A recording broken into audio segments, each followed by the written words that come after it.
Hello students, welcome to Bioscient. जैसा कि हमने प्रीवियस वीडियो में समझा था कि फोटोसिंथेसिस क्या है, तो आई होप आपने बेसिक्स को समझ लिया है। जिन्होंने नहीं देखा है वो वीडियो वो जाकर देख सकते हैं। आज मैं फोटोसिंथेसिस को एक हायर लेवल पे समझाने वाली हूँ, जो कि आपकी 11th की चैप्टर है और नीट के एग्जाम में भी काफी हेल्पफुल होने वाला है। जनरली बच्चों को ये दो टर्म्स बहुत मुश्किल लगते हैं, साइक्लिक फोटोफॉस्फोराइलेशन और नॉन साइक्लिक फोटोफॉस्फोराइलेशन। पहले मैं इस वर्ड का मीनिंग आपको समझा देती हूँ, उसके बाद हम इसके प्रोसेस को समझेंगे। फॉस्फोराइलेशन, आप क्या समझते हैं बेटे? Phosphorylation means addition of phosphate. जैसे कार्बोक्सिलेशन मैंने बताया था, एडिशन ऑफ कार्बन डाइऑक्साइड। यहाँ है phosphorylation means addition of phosphate. क्या हो रहा है यहाँ पे? किसके प्रेजेंस में फॉस्फेट ऐड हो रहा है? लाइट के प्रेजेंस। और ये क्यों हो रहा है? To produce ATP. पर इस प्रोसेस में आप देखेंगे कि इलेक्ट्रॉन्स इन्वॉल्व हैं और ये वापस अपने ओरिजिनल प्लेस पे आते हैं, ओरिजिनल प्लेस पे। इसीलिए इसका नाम है साइक्लिक फोटोफॉस्फोराइलेशन। आई होप आपने समझ लिया होगा इसे। आइए समझते हैं नॉन साइक्लिक फोटोफॉस्फोराइलेशन। इसमें बाकी टर्म्स सेम है।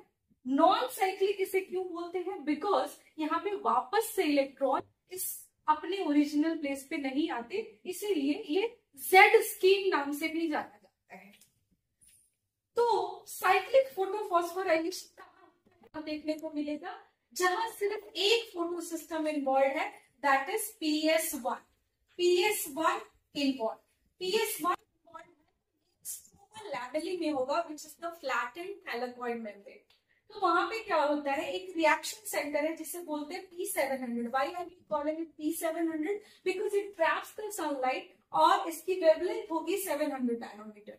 तो यहाँ से इलेक्ट्रॉन्स जो है, that was the first step of light reaction, trapping of sunlight and excitation of electron.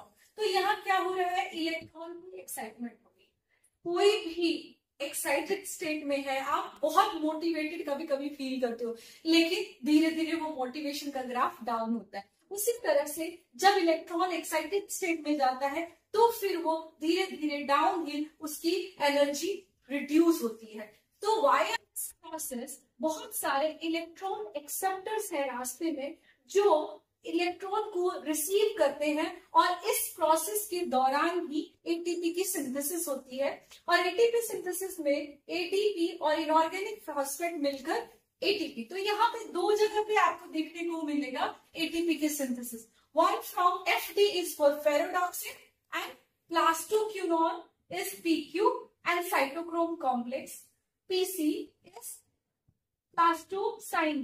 तो आप ये नेम को कमेंट बॉक्स में लिख कर भेज सकते हैं। अगर आपको ये टर्म्स नहीं समझ आया तो मैं इसको इलैबोरेट कर दूंगी। तो ये आपको सिंपली याद रखना है कि ये सब जो है वो रिड्यूस कर एक्साइटेड स्टेट से डाउनहिल आ रहे हैं, और आप देखोगे कि ये जो इलेक्ट्रॉन्स है ये वापस रिएक्शन सेंटर में आ रहा है। इसीलिए इसे हम साइक्लिक फोटोफॉस्फोराइलेशन कह रहे हैं। जबकि नॉन साइक्लिक फोटोफॉस्फोराइलेशन में हम देखते हैं कि ये जो इलेक्ट्रॉन है पहले एक्सेप्ट करता है light of 680 nanometre. So this is PS2.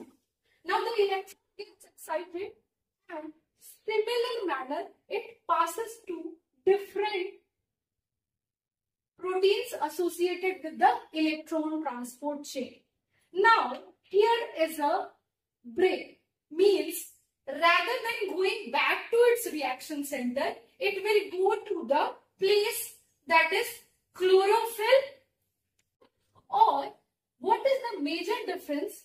यहाँ पे फोटोलिसिस ऑफ वाटर इन्वॉल्व है। आप पिक्चर से भी डिफरेंशिएट कर सकते हो कि यहाँ कोई वाटर मॉलिक्यूल ब्रेक नहीं हो रहा है, जबकि यहाँ पे वाटर मॉलिक्यूल ब्रेक हो रहा है to push the electron back, neutral करने के लिए एनवायरमेंट को। तो यहाँ पे दो चीजें हो रही है, एटीपी तो सिंथेसाइज हो ही रहा है, साथ में NADPH भी सिंथेसाइज हो रहा है with the help of an enzyme called NADP reductase.